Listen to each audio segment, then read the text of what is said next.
안녕하세요. 저는 환갑이 넘은 여성입니다. 이 나이에 글을 쓴다는 것이 어색하기도 하고 나쁘끄럽기도 하지만 어떻게든 글을 써보려고 합니다.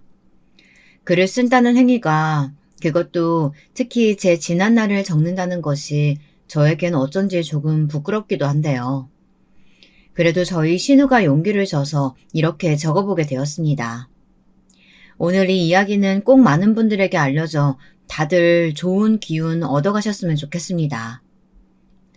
저는 남편에게 21살의 시집와 23세 애를 낳고 환갑의 나이에 이르기까지 참 많이도 당하고 살았습니다. 남들은 어떻게 이런 남편 모시고 사느냐 놀랄 정도였죠. 저희 남편은 시부모님이 가장 사랑하는 장남이었습니다. 장남이라는 타이틀과 더불어 남편이 워낙에 어렸을 때부터 똑똑하고 대학도 잘 갔던지라 시부모님의 대단한 자랑거리셨죠. 그 덕분에 전 시부모님의 잔소리도 많이 듣고 살았습니다. 우리 을사 아들 낚아채 갔으면 네가 남편도 잘 모셔야 하지만 시부모한테도 깍듯하게 해야 되는 거야. 네 동서 봐라. 쟤는 하나를 알려주면 둘 셋을 알잖니. 네가 네 동서보다 인물도 못나고 집안도 후지지만 그래도 내조 하나만큼은 따라가야 하지 않겠냐? 네, 어머님. 무슨 말씀인지 알겠습니다. 그래. 내가 말한 대로 청소는 제때 해야 되고 남편 속옷은 꼭 손빨래하고 너는 굶더라도 아침은 꼭 챙겨야 하는 거야. 아유, 이제 말하기도 지겹다. 알겠니? 네, 어머님. 알겠어요. 젊은 세대와는 달리 저희 세대는 남편이 돈을 벌고 여자는 집안에서 살림을 많이들 했던 것 같은데요. 당시 저는 가정주부였습니다. 남편은 밖에서 돈을 버는 사람이었고요. 그러니 더더욱 제가 의견을 떳떳하게 펼치고 살기 힘들었네요. 거기다 제게 손 아래 동서였던 사람은 남편처럼 을세였기에 어머님의 사랑을 듬뿍 받고 있었습니다. 명절날 늦게 오는 것도 당연히 여겼고 설거지부터 과일 깎기까지 제게 시키는 걸 아무렇지 않게 하고 있었죠. 하지만 애 낳고 살기 바빴던 시절에야 저도 고분고분 내내 했지 나이가 드니 그것도 조금씩 다르게 바뀌어가더라고요.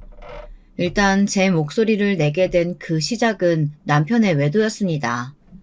남편이 어느 날 술집 여자를 집에 끌고 데려온 겁니다. 제가 아들을 재우기 위해 동화책을 읽어주고 있었을 때였는데요. 시끄러운 소리에 놀라서 나가보니 남편은 술집 여자와 집안에서 이차를 하고 있었습니다. 둘이서 술을 주거니 받거니 하더라고요. 어머, 언니도 와서 한잔해요. 오빠, 저 사람이 오빠 와이프예요? 어머, 실물이 낫네. 언니, 우리 친하게 지내요? 지금 뭐 하는 거예요? 당신 뭐 하는 사람이에요, 도대체? 아니, 어떻게 우리 아들이 있는 집에 대놓고 술집 여자를 들여올 수가 있냐고요. 아, 왜 그래? 당신도 여기 와서 한잔해. 서로 언니 동생하며 친하게 지내면 좋지 뭐. 당신 지금 제정신으로 하는 말이에요? 나 못 살겠어. 당신이랑은 도저히 못 살겠다고요. 지금까지 참은 것만으로도 머리가 터져버릴 것 같아요. 그때 거의 발악하듯 남편에게 그런 말을 하고서는 아들만 업고 친정으로 뛰쳐나갔는데요. 근데 제 인생이 참 기구했던 것이 우리 친정도 제 편이 온전히 되어주지 못했다는 겁니다. 아니, 네가 여기 왜 있냐? 정서방이랑 설마 쫑난 거야? 너 내가 여자는 쉽게 이혼하고 그러면 안 된다고 하지 않았어. 아, 문제가 뭔데 그래? 제가 울며 모든 걸 설명하자 저희 친정엄마는 대수롭지 않은 일로 호들갑을 떤다고 하셨어요. 친정 아버진 고스란히 제 짐을 밖으로 내놓으셨습니다. 아기를 낳은 이상 절대 이혼은 안 된다며 그냥 그대로 살라고 하시더라고요. 왜 이렇게까지 가혹하셨던 건지. 전 아직도 그때의 서러움이 많이 남아있답니다. 남편이 친정엄마에게 한 번씩 주는 용돈이 좋으셨던 건지 이혼은 안 된다고 외치는 친정에 저는 진전머리가 나고 정이 뚝 떨어졌어요. 그래서 어쩔 수 없이 아이와 함께 여관을 전전하게 되었는데요. 이것도 며칠간이 한계가 보이더군요. 결국 어떻게 해야 하나 고민을 하고 있던 때 엄마 쪽 저를 아껴주던 이모네 집에 며칠 가 있게 되었습니다. 어느 날 이모를 통해 신우에게서 연락이 온 거예요. 참고로 우리 신우를 말할 것 같으면 제가 시부모님 등살에 버거워 허덕이고 있을 때 저를 도와준 유일한 사람이었어요. 새언니, 나예요. 언니가 그때 이모님 말씀하셨던 게 기억나서 수첩 뒤져보니까 내가 혹시 몰라 전화번호 받아놓은 게 있더라고요. 새언니, 우리 우선은 좀 만나요. 나 있는 집으로 와요. 아이 지금 많이 혼란스러워할 거 아니에요. 언니도 덜렁 짐도 별로 못 가지고 나와 있느라 힘들 텐데 여기가 그래도 안전할 거예요. 우리 엄마 아빠는 절대 모르게 할게요. 그래도 돼요, 아가씨? 알겠어요. 그럼 나 거기로 바로 갈게요. 이모네 집에서 언제까지고 신세를 질 수는 없었기에 전 그렇게 신우이의 집으로 옮기게 되었답니다. 도착하자마자 신우이는 고생 많았다며 저를 안아주더니 따뜻한 차부터 내어주더라고요. 신우이는 잔뜩 화가 나선 다짜고짜 남편 욕부터 시작했어요. 오빠 그 바람기 정말 알아줘야 한다니까요. 내가 못 살아 정말. 아니 어떻게 술집 여자를 집에 데려올 생각을 해요? 미치겠다 진짜. 동네 창피해서 어디 말도 못하겠네. 새언니, 나는 언니가 오빠 데리고 산다고 했을 때부터 참 걱정 많았어요. 근데 일이 이렇게까지 되었을 줄은 몰랐어요. 진짜 마음 같아선 갈라서라는 소리 100번은 더 하고 싶네요. 그런데 그때 예상치 못한 상황이 펼쳐졌습니다. 신우이가 처음으로 아무도 안 해주었던 남편의 욕을 거침없이 해주는데 주르륵 눈물이 흐르더라고요. 마치 친정 부모님에게조차 외면당했던 상처를 신우이가 안아주는 느낌이었답니다. 저도 모르게 그칠 줄 모르고 흐르는 눈물에 당황스럽기도 하고 민망스럽기도 했지만 신우인 그것마저 가여운지 저를 꼭 껴안아 주더라고요. 울어도 된다고 말해주는 그 다정한 말에 저는 더 서럽게 끄끄 오열했습니다. 다시 한번 말하지만 신우인 어떻게 시부모님 아래에서 저런 사람이 나왔을까 싶을 정도로 따뜻한 심정을 가진 사람이었어요. 처음 볼 때부터 그랬죠.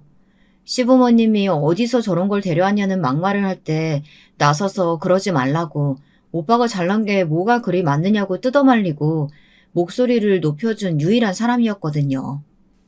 제게는 몇 없는 든든한 뒷배와 다름없었답니다. 사실 신우이 역시 시부모님에게 차별 아닌 차별을 당해왔었는데요. 남편이 장남이란 이유로 시부모님의 모든 지원과 사랑이 남편에게 향했었다고 합니다. 두 번째는 차남인 서방님이었고 막내인 신우이는 찬밥 신세였다고요. 그 때문에 좋아하던 미술 공부도 하지 못하고 서러운 어린 시절을 보내야 했었다고 합니다. 새언니, 내가 말했죠? 우리 집에서 나도 말 못하게 서럽게 산 거. 나도 그거 다 늘어놓으려면 할 말 많죠. 근데 정말 오빠는 언니한테 너무한 것 같아요. 남자란 이유로 오냐오냐 집안에서 떠받들어 키워서 그냥 자기가 제일 잘난 줄 알고 남 생각은 하나도 안 하고 어릴 때나 지금이나 아주 소름 끼치게 똑같아요. 언니 마음 많이 상했겠지만 그래도 죽이라도 먹고 힘내요. 푹 자고 마음 편히 가져요. 난 언니가 무슨 결정을 하든 찬성이니까요. 신우이는 제게 이혼을 한다고 해도 말리지 않겠다고 했어요. 자신도 자신의 오빠랑은 못 살 것 같다면서요. 어찌됐든 저는 신우이의 극진한 대접과 위로를 받으며 그나마 그곳에 가서 며칠 몸도 녹이고 그러고 있었습니다. 그런데 신우이 집에 갑자기 시어머니가 들이닥치면서 그 안온함도 깨지고 말았답니다. 너 내가 이럴 줄 알았다. 아이고 지 새끼가 어디로 숨었나 했더니 여기로 숨어 있었네. 너 이렇게 애 들고 내삐면 우리가 겁이라도 먹을 줄 알았니? 내 아들 밥도 안 주고 며칠 내내 뭐하는 짓거리야? 그것도 네 시누이 집에서. 부끄럽지도 않냐? 어머님. 어머님이랑 소리 집어치우고 당장 짐 싸. 엄마 그만 좀 해요. 언니가 생각이 있겠지. 그리고 오빠가 한 짓도 만만치 않더만.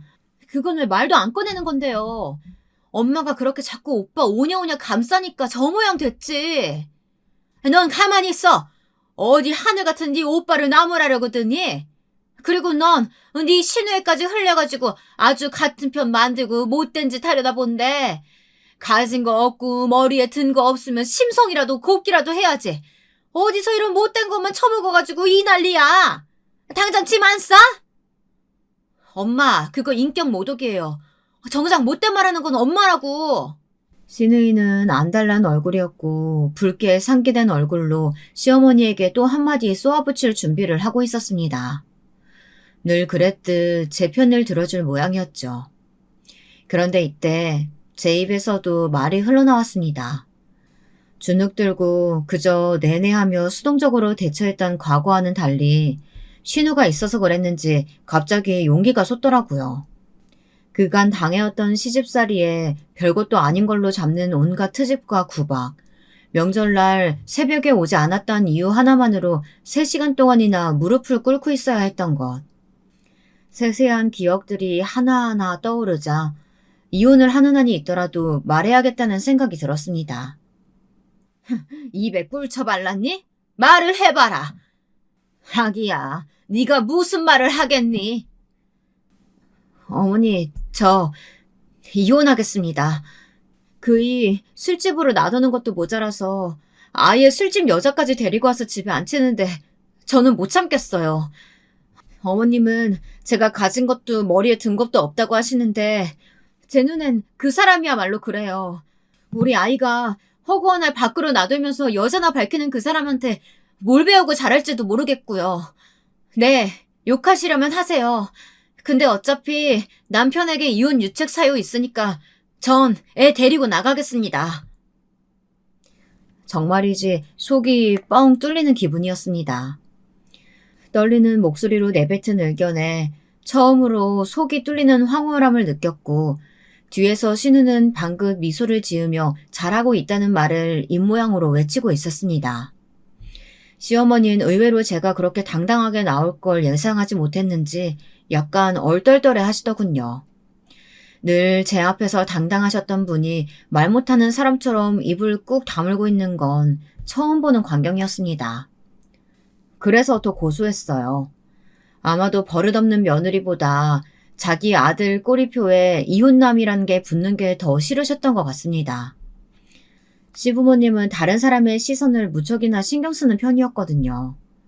두 분 다 교회를 다니시며 중요한 직책을 맡고 계시다고 하셨고 동네 사정도 이모저모 잘 아시는 편이었습니다. 그러니 더 남들 평가에 예민하셨겠죠. 거기다 시부모님은 동네에서 오랫동안 한 가게를 운영하고 계셨기에 동네 아주머님들의 모임이 시부모님 가게에서 곧잘 열리곤 했었습니다. 저도 인사할 기회가 몇 번 있긴 했었는데 인사를 할 때마다 아, 예, 우리 첫째 며느리 하고는 별다른 말이 없었습니다. 동네 아주머니들이 저를 더 반가워하시곤 했죠. 그러다 어쩔 땐 가게에서 내쫓듯 집에 보내려고 해서 당황스러울 때도 있었습니다. 어머니, 저 반찬통 가지러 왔는데요. 아, 그래. 거기 놔두고 빨리 가라. 뭐 하고 계속 거기 서 있어? 이제 손님들 올 텐데. 너는 얼른 가서 네 일 봐. 아, 네. 아이고, 거기 있으면 내가 또 누구한테 제 소개를 해야 되는데 저리도 눈치가 없나. 나중에 혼잣말로 저렇게 속삭이시는 걸 듣는데 가슴이 무너지듯 아파왔죠. 내가 그렇게 창피한 존재인가. 속상해서 그날은 못 먹는 소주를 벌컥벌컥 들이키며 울분을 삭혔습니다. 어찌됐든 시어머니에게 시원하게 할 말을 쏟아내고 나니 서러웠던 기억도 생각나며 아주 후련하더라고요. 너 지금 나한테 대드는 거니? 아, 참. 그렇게 시어머니가 이 말씀을 남기고 시누이 집 밖으로 나갔을 땐 저와 시누이 둘 다 누가 먼저랄 것도 없이 방긋 웃었습니다. 그날 이후 시어머니의 시집살이가 줄어들었냐고요? 그랬다면 좋았겠지만 그러진 않았습니다. 다만 잡힌 게 하나 있다면 남편의 바람기였죠. 제가 이혼 이야기까지 입에 올리자 남편도 앞으론 자제하겠다는 듯 말을 하더군요. 남편 역시 자기 애한테만큼은 좋은 아빠로 남고 싶어하는 사람이었기에 한부 물러난 것으로 보였습니다. 그래, 내가 심했어 이번엔. 알았어. 당신 마음 이해해. 내가 우리 준우 생각하면서 이제부터 멋진 아빠 되어보도록 노력할게. 일단은 큰 섬심 쓰듯 저렇게 말하는데 믿어보자 하고 넘겼습니다. 시누이는 제가 그날 시어머니에게 당당히 말했던 것이 기분이 좋았는지 저에게 계속해서 잘했다며 칭찬을 거듭해줬어요. 앞으로도 엄마가 무례하게 굴 때마다 그렇게 나가라면서요. 그러던 어느 날 아이가 커가고 남편이 병원 개업을 하며 정신이 없어졌을 무렵 일이 하나 생기고 말았는데요. 다름 아닌 시아버지께서 암 판정을 받으신 거였습니다. 흡연을 좋아하시던 시아버진 암 판정을 받고선 그 좋아하는 담배를 못 피게 생겼다며 그것부터 걱정하셨는데요. 거기에 제가 살짝 황당함을 느껴 아무 말 못하는 사이 손 아랫동선은 여우처럼 빠르게 치고 들어오더라고요. 아버님, 의사가 집안에 둘이나 있는데 뭐가 걱정이세요? 아버님 진단받으신 암은 많이 진행 안 돼서 금방 나을 수 있어요. 그러니까 걱정하지 마시고 나으실 생각만 하세요. 그나저나 항암 치료 좀 힘드실 텐데. 그건 형님께서 가까이 사시니까 도와드릴 수 있죠? 형님은 집에서 하는 것도 없으시니까 시간도 널널하실 거 아니에요. 비꼬듯 말하는 아랫동서에게 순간 기가 막혀 헛웃음이 나오더라고요. 명절날 일부러 늦어놓고도 미안하다는 소리 한마디 안 하는 거. 생신날 제가 사온 선물을 대놓고 무시하고 면박 주는 것까진 어떻게든 참아보았습니다. 근데 제가 계속 참아주니 저를 이젠 아예 대놓고 만만히 보는 것 같더라고요. 그래, 물론 내가 가까이 살면 그럴 수 있지. 근데 동서는 같은 말이라도 말이 왜 그래? 엄연히 내가 윗사람인데 너무 무례한 거 아니야? 그건 나쁜 말이지, 동서. 제 말에 분위기가 급격히 서늘해졌습니다. 신우이 역시 흡족한 미소를 지었어요. 그리고는 동서가 뭐라고 하기 전 빠르게 덧붙이더군요. 맞아요. 전업주부가 얼마나 하는 일이 많은데 시간이 널널하다뇨. 준우 이번에 중학교 들어가면서 바빠졌다는 소식 못 들었어요? 그리고 그런 생각은 속으로 해야지 밖으로 꺼낼 얘기는 아닌 것 같은데요. 어머, 참나. 둘이 쌍으로 편먹고 뭐 하는 짓이에요? 유치하게. 진짜 꼴값도 적당히 떨어야지. 전업주가 무슨 대단한 직업이라고요. 저기 아가씨. 아가씨도 그러시는 거 아니에요. 아, 여보, 뭐라고 한마디 해봐. 나는... 그만하지. 지금 그게 문제가 아니잖아. 왜 그래, 당신이야말로. 왜 형수님을 무안주고 그래. 서방님이 자기 편을 들지 않자 더 심술난 동서는 결국 그 자리에서 내내 입술을 삐죽거리다 집으로 돌아갔습니다. 시아버지가 암에 걸린 문제로 회의를 하기 위해 모인 자리였는데 그렇게 삼천포로 빠져버렸던 게 참 황당하네요. 웃긴 건 시어머니와 시아버진 일이 그렇게 되어버린 것을 다 제 탓으로 돌렸다는 겁니다. 사람 많은 데서 아랫동서 면박 줘야 네가 속이 편하지? 넌 심보가 못돼 처먹었다. 너보다 더 배운 사람이면 존경심을 갖추진 못할 망정. 그러니까 네가 그 수준인 거야. 어머니, 이게 왜 제 탓인가요? 너 때문에 자리가 엉망되었으니까 너 탓이지. 네 시아버지가 저리 아프신데 걱정을 하지는 못할 망정. 내가 며느리를 잘못 둬도 한참을 잘못 뒀지. 처음부터 두 팔 걷어붙이고 뜯어 말렸어야 하는데. 아픈 시아버지를 들먹이는데 억울하지만 넘어갈 수밖에 없었어요. 근데 거기다 동서는 저를 무시하려다 된통 당한 게 억울했던 건지 약이 오를 대로 올라 시어머니와 편을 제대로 먹었더군요. 시어머니 역시 저에게 하고픈 말이 많으셨나 봅니다. 일단 사건의 발단은 시아버지가 완 완치 판정을 받은 기념으로 열린 축하 자리였는데요. 동서는 일부러 여기서 자신이 얼마나 시아버지를 챙겼는지부터 시작해서 의학 지식을 뽐내며 자랑을 하더라고요. 영어도 섞어가면서요. 이렇게 말하면 형님은 못 알아들으시려나? 라는 말도 덧붙여가며 시아버지의 호전 과정을 말하는데 굉장히 기분이 나빴습니다. 시어머님 그걸 보시더니 아이고 우리 작은 아가가 공부를 정말 많이 하긴 했구나. 나는 무슨 말인지 된통 모르겠지만 그래도 우리 며느리 참 자랑스럽다. 우리 장남도 그렇고 다들 고생 많았다. 네 시아버지가 복이 많아. 똑똑한 며느리 뒀으니까. 여기서 말하는 똑똑한 며느리엔 절대 제가 해당이 안 되겠죠. 어머님의 남편 편에 둘째 며느리 편에는 정말이지 대단했습니다. 그래도 일단은 좋은 자리라 꾹 참고 넘어가려고 했는데요. 동서가 툭툭 건들기 시작하더라고요. 그것도 시어머니와 합세해서 말입니다. 아니 근데 형님은 요즘 집에 계시면서 뭐 하세요? 애 학원 보내시고 적적하실 거 아니에요. 뭐 책이라도 읽으세요? 책 읽는데 그건 왜 물어 동서? 아, 그럼 형님한테 책 선물해드려야겠네요. 저희 아이 공부하는 거 보니까 형님 수준에 딱 맞는 책들이 여러 권 있어서요. 실력 향상에 도움될 것 같아요. 제가 공부할 수 있는 수첩이랑 몇 가지 같이 드리려고 가져왔어요. 대단히 선심 쓰듯 말하며 싱긋 웃는 동서의 말에 안 받겠다는 말로 받아치고 싶었어요. 그런데 동서는 제 말이 끝나기도 전 자신의 명품 가방에서 뭔가를 꺼내더라고요. 책은 모두 어린이 도서였고 심지어 수첩도 아이들이 쓸 법한 줄이 넓은 노트였습니다. 여기에 시어머니가 콧방귀를 끼시며 거드시는 겁니다. 아이고 이런 거 줘봤자 얘는 안 읽어.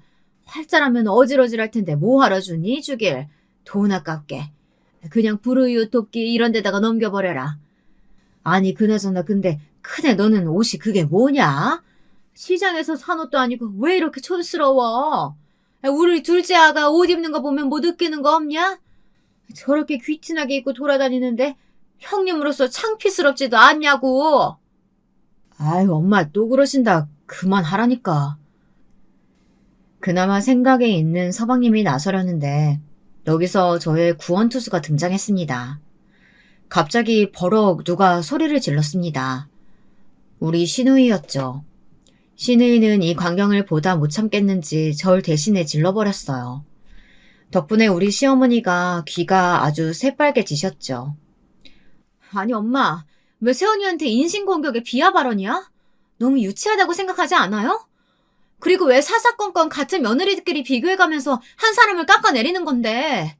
엄마, 그거 엄마 얼굴에 먹칠하는 거야. 아주 교양 없는 짓이라고. 뭐야? 이게? 너 아주 기집애가 못하는 말이 없어. 내가 너한테 얼마나 지원해줬는지 말하려고? 엄마가 솔직히 날 무슨 사랑으로 키웠어. 그냥 대충 키웠지. 오빠들이랑 비교당하면서 내가 잘하는 내내 질려버렸어. 진절머리가 난다고. 그러니까 우리 새언니한텐 그러지 마. 제발 똑같은 실수 그만하라고. 아이고, 저게 다 키워놨더니 부모한테 말하는 꼬라지 악어는? 시어머니는 황당한 얼굴로 시누이를 쳐다봤고 시누이는 당차게 저를 쳐다봤습니다. 저는 그것을 신호로 여기고 시누이를 따라 나가버렸죠. 사실상 자리가 자리이니만큼 남겨진 시아버지에겐 죄송스럽긴 했어요. 하지만 그땐 그런 것도 상관이 없을 만큼 감정이 너무 고무되어 있었습니다. 나중에 시누이 집에서 따로 커피를 한잔하며 서로 진심을 나누었는데요.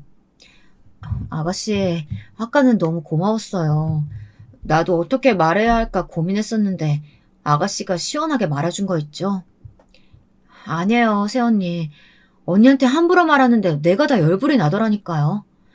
앞으로도 식구들이 언니한테 함부로 하면 저 가만히 있지 않을 거예요. 고마워요, 아가씨. 근데 새언니, 사실 말할 게 있어요. 아까 식구들 앞에서 말하려고 했었는데 갑자기 일이 터지는 바람에 말 못했어요.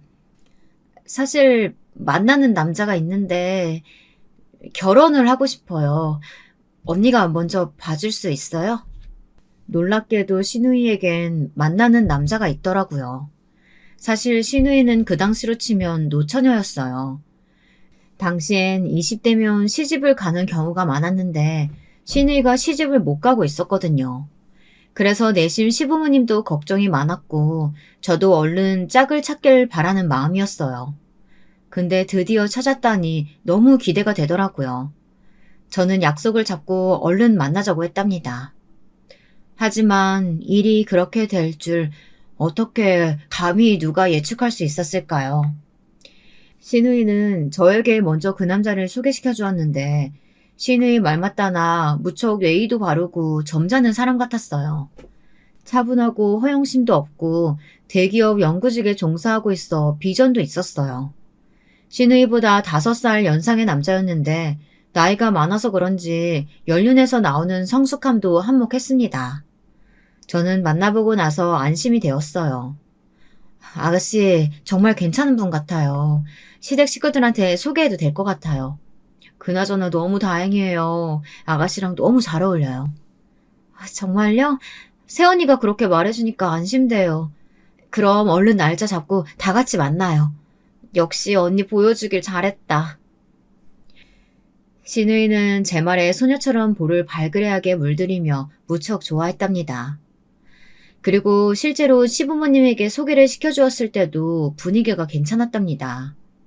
일단 시어머니는 노처녀인 딸을 엄한 놈에게만 보내지 않으면 된다는 주의셨기에 쉽게 허락을 할 기세였어요.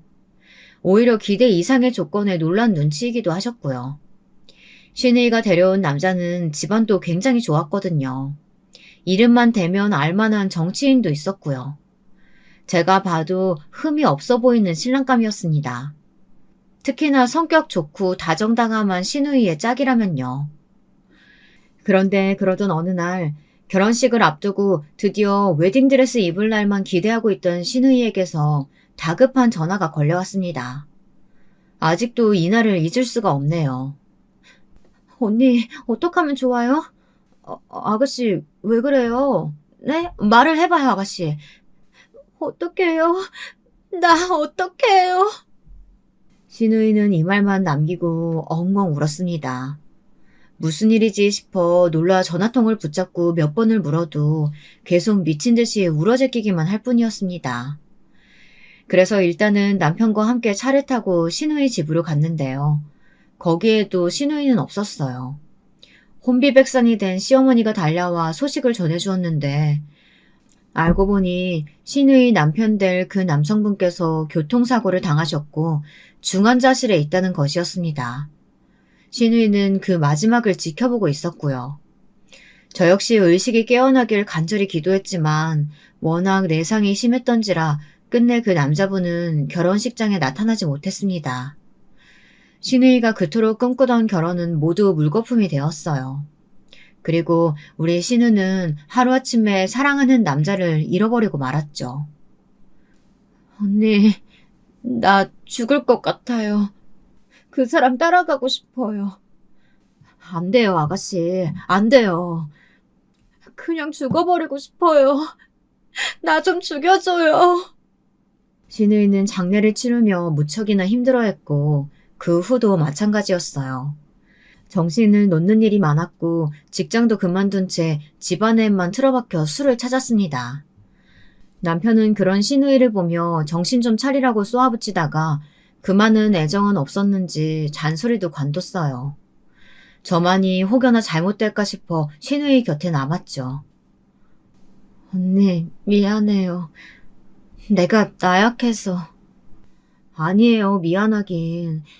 근데 아가씨, 나쁜 생각하면 안 돼요. 우린 어떻게든 살아야 돼요.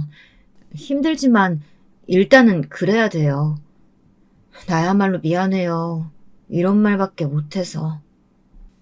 그런 말을 주고받다 저희 둘 다 눈물에 흠뻑 젖어 서로를 끌어안고 우는 날이 많았습니다. 너무 갑작스레 사랑하는 남자를 잃고 힘들어하는 신우를 보니 마음이 아팠어요. 결국 저는 한 가지 큰 결심을 했어요.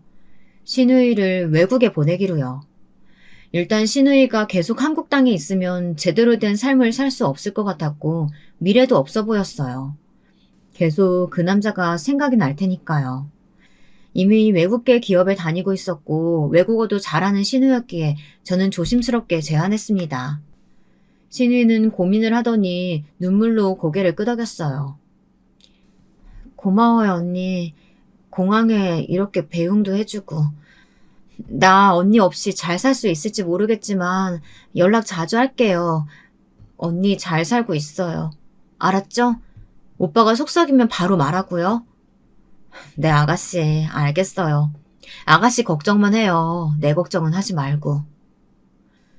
공항에서 신우이를 바래다주며 저희는 이런 간단한 대화를 나눴어요. 신우이가 떠나고 난 후엔 저도 사실 마음이 적적했답니다. 한국에 있을 땐 언제든 자유롭게 만나고 커피도 한잔하고 목욕탕도 가며 수다를 떨곤 했는데 아주 가까운 친구 한 명을 멀리 보내는 것 같았거든요. 그런데 어느새 아들을 대학 보내고 저도 나름대로 살궁리를 하느라 신우이를 점점 잊게 되었어요. 잊었다는 표현보단 잊으려 노력했다는 표현이 맞았겠죠. 신우이는 미국이란 먼 곳으로 간 후엔 연락이 잘 되지 않았거든요.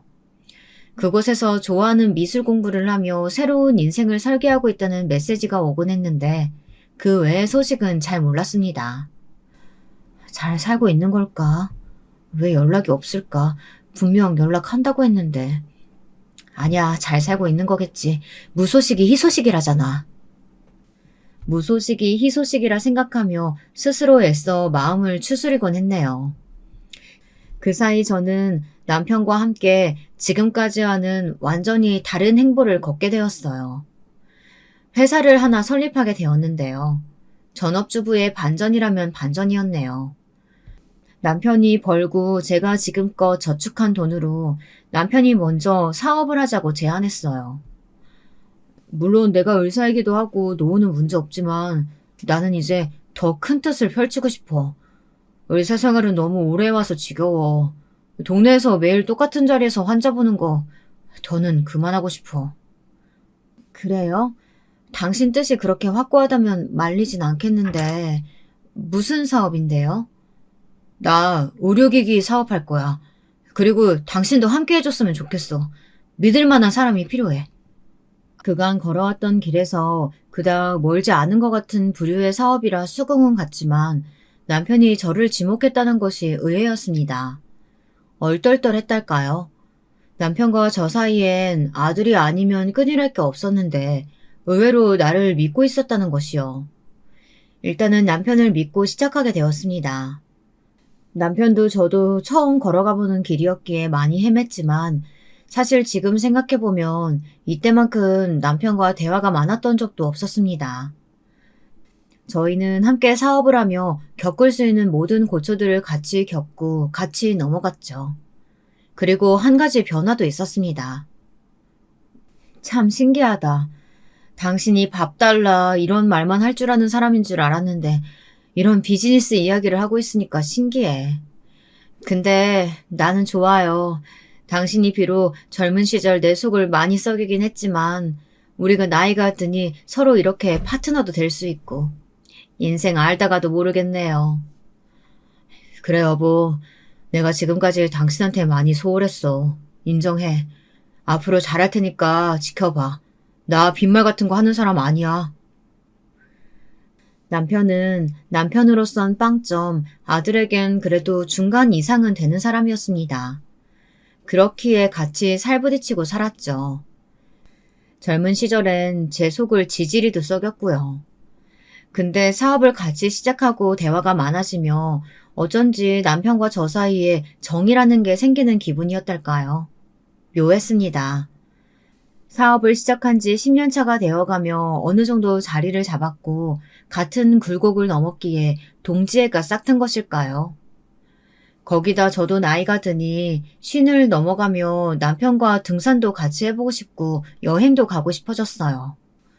누군가 의지할 대상이 필요했나 봐요. 그렇게 저희 부부는 주말에 한 번씩 등산도 같이 가고 동호회도 들게 되었습니다. 남편과 처음엔 이렇게 지낸다는 것이 어색하기도 하고 그랬었는데 이것도 나름 적응이 돼서 이젠 남편이 없으면 적적하더라고요. 그러다 어느 날엔 남편이 이런 말을 하더군요. 그날은 새해 첫날, 떠오르는 해를 함께 보고 있었습니다. 지난 날을 생각하면 후회되는 게 참 많아. 특히 당신한테 못한 거 말이야. 내가 을사란 이유 하나만으로 당신 무시하고 매번 우리 어머니 편만 든 거. 그거 정말 후회해. 나는 내 동생보다도 못했던 것 같아. 미안해. 묵직하지만 진심이 담겨진 한마디에 저도 모르게 눈물이 고였습니다. 그 눈물이 주르륵 떨어지는 것도 모른 채로요.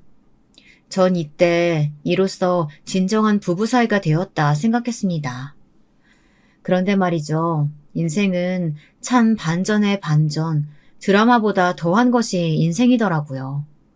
남편의 사업이 안전궤도에 완전히 들어섰다고 생각했을 때 생각지도 못한 투자 실패로 망한 것입니다. 처음엔 믿을 수가 없었는데요. 이것이 현실이었어요. 사업이라는 게 그렇더군요. 호시절엔 그토록 여유를 누리다가 나쁜 시절이 되니 처참하게 비참해지는 그런 것이요. 많은 위험을 떠안고 시작한 사업이었지만 갑자기 이렇게 되니 저도 남편도 너무 당황스럽고 무서웠습니다. 게다가 저희 부부가 신을 넘긴 나이에 이런 일이 터졌으니까요. 여보, 어떡하면 좋아요? 노후 대책이고 뭐고 다 무너져 버렸잖아요. 우리 어떻게 살아가냐고요. 아, 나도 몰라. 왜 그걸 나한테 물어봐? 아이, 진짜 재수없게. 가서 술이나 사와. 여기서 징징거리지 말고. 듣기 싫어 죽겠으니까. 뭐라고요? 당신은 지금 그런 말이 나와요? 아유, 진짜 대책 없는 사람이네. 당신, 이 상황이면 당신도 발벗고 나서서 뭐라도 할 생각을 해야죠. 하긴 뭐래. 어차피 망했는데. 이왕 망한 거 그냥 이렇게 살다 뒤지는 수밖에 없다고. 속상한 마음은 이해하지만 정도가 지나쳤어요. 남편은 의사였고 의사로서 일을 할 수도 있었지만 술독에만 빠져 지냈습니다. 속이 바짝바짝 타들어갔습니다. 매일 절망의 연속이었어요. 할 수만 있다면 저도 매일 술만 마시고 정신을 잃고 싶은 심정이었답니다. 하지만 이때 너무도 다행스럽게 위기를 극복하게 해준 건 바로 저희 아들이었어요. 언제 어른이 된 건지 아들이 나서서 하나하나 사업을 정리해 나가더라고요. 엄마, 내가 처리할 수 있는 건 다 해놓을 테니까 일단은 좀 쉬고 계세요. 아버지도 많이 힘들어 보여요. 아들은 다행히 경영학을 전공하고 자기 회사를 꾸려나갔던 것을 바탕으로 저와 남편의 회사를 차분히 정리해 나갔어요. 그러더니 몇 달 후엔 자기가 한번 어떻게든 살려보겠다는 의지를 밝혀오더라고요. 아니, 어떻게 하겠다는 거야. 얘야, 그러지 마라. 우린 지금 이 빚도 감당하기 어려워. 엄마, 자신이 있어서 말씀드리는 거예요. 저 믿어보세요. 아들의 말엔 확신이 가득 차 있었습니다. 총명하게 반짝거리는 아들의 눈빛을 보니 저도 모르게 스르르 몸에 힘이 풀렸죠. 그때까지도 남편은 집안 돌아가는 꼴에 관심도 없었습니다. 아들이 뭘 하고 있는지도 몰랐어요. 그리고 몇 년 후 어떤 결과로 돌아왔는지 들으신다면 깜짝 놀라실 겁니다. 아들이 저와 남편이 일군 회사를 전성기였을 때보다 더 큰 좋은 회사로 돌려놓은 것이었어요. 세상에, 어떻게 이런 일이 있다니? 나는 믿을 수가 없구나. 회사 로비에서 엉엉 우는 저를 다 큰 아들이 힘껏 껴안아 주었습니다. 그리고 남편 역시 정신이 돌아와서는 미안했다며 중얼거리더군요. 초라한 노인의 모양새가 되어 그러는데 우리 아들은 남편의 무책임했던 행동도 용서해 주었답니다. 그런데 이때부터 남편의 주접이 시작되었어요. 남편이 갑자기 아들에게 용돈을 요구하고 나서는 겁니다. 회사가 잘 굴러가는 것 같고 자기도 이제 살 것 같으니 사치를 부리고 싶었던 모양이에요. 너도 알다시피 부모가 나이 들면 자식이 어느 정도 경제적인 부분을 지원해줘야 하는 거야. 알지? 내가 많이 바라진 않는다. 한 달에 300 정도면 충분할 것 같구나. 어머나 세상에, 이 양반이 미쳤나? 아니다. 잘못 들은 걸로 해라. 무슨 말이에요? 그게 300이라니. 우리 애가 망해가던 회사 살리고 길거리에 나 앉을 뻔했던 우리 데리고 사라졌던 거 곳에 다 잊은 거예요? 그러니까 당신은 참 문제야. 왜 이상한 거에 토를 달아? 그렇게 생각이 없어? 가방끈이 짧으면 머리라도 잘 굴리든가 눈치라도 있어야지. 아휴. 남편은 기어코 자식이 부모를 보필하는 게 당연한 거라며 300을 요구하고 나섰어요. 안 주면 마치 길바닥에서 잠이라도 잘 것처럼요. 기가 찼죠. 제 아들과 며느리가 길거리에 나앉을 뻔한 저희를 구해주고 그렇게 다정스레 대해줬던 걸 저리 갚다니. 너무 민망스러워서 며느리 얼굴을 쳐다볼 수도 없었습니다. 여기서 끝난 것도 아니었어요. 제가 아들에게 결단코 용돈을 주지 말라고 하자 남편은 손찌검을 시작했습니다. 처음엔 물건을 던지는 것으로 시작했는데 어느 날부턴가 그 물건이 점점 제 쪽으로 향하기 시작하더라고요. 무서웠습니다. 이 나이가 되어 맞고 사는 여자가 될 줄 어떻게 알았겠나요? 당신 그만 못해요? 한 번만 더 때리면 경찰에 신고할 거예요. 어디 이따위 짓거리를 하고 있어요? 입 닥쳐! 더 맞기 싫으면!